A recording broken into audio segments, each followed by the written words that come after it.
The next thing, you didn't ask this one, but the people say Wahhabi. Catch yourself before you say that. Stop yourself. The other word I told you is the Arabic word, so is this.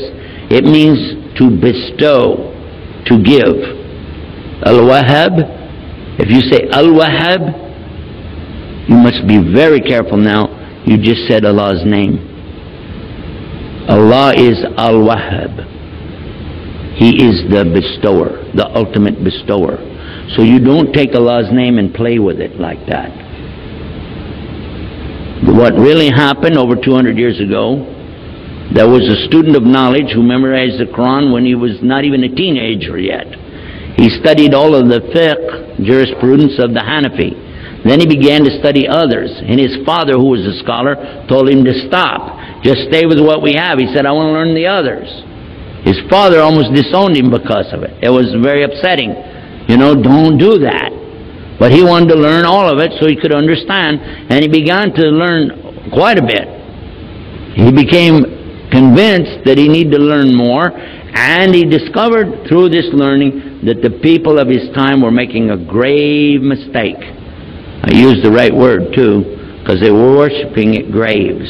They were literally going to graves and calling upon dead people to help them.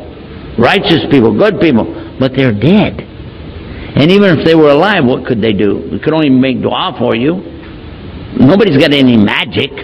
You ask Allah to solve these impossible situations and He can do it. And that's what he was telling the people. And some of those who were making money or getting good position in the community out of these grave worshiping deals took exception to his group because they came in and kicked over all of these monuments on these graves. And of course they had no evidence to support what they did, so instead of dealing with the rationale of why don't you look at what you're doing is wrong, instead they labeled his followers as Wahhabi. Why? Because they couldn't call him by his real name. His name was Muhammad, and they would have had to say they're Mohammedans. And no Muslim would do that anyway. So they call him Wahhabi because his father was Abdul Wahhab. So he was Muhammad ibn Abdul Wahhab, and he wrote a book called Kitab al-Iman. The book, if you read it and take the cover off and you don't know who wrote it, you'll say this is a great book. It's very good about the belief in Allah is one and the teachings that come with it. It's kind of like a workbook. It just has a few verses or something and then tells you to go look up the rest of it.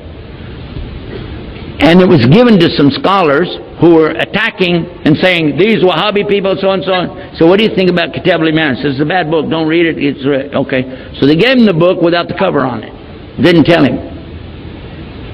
He's a scholar. I'm not going to tell you who. Big scholar. Current. He read it and he loved it. He said, this is the aqidah of a real Muslim, the belief system of a real Muslim. And when they said, well, here's the cover for the book, and he went, huh? And he said, astaghfirullah, I made a mistake. Big mistake. All of us need to understand that whenever somebody doesn't want to admit their mistake, it's a lot easier to point and say, he's a Wahhabi. They're so-and-so. They're such and such. Rather than admit what, and we're going to go back and look again at what we said in our speech. The king has no clothes. Ooh. All of us make mistakes. Just admit it. What is the big deal? Only Allah is free of mistakes.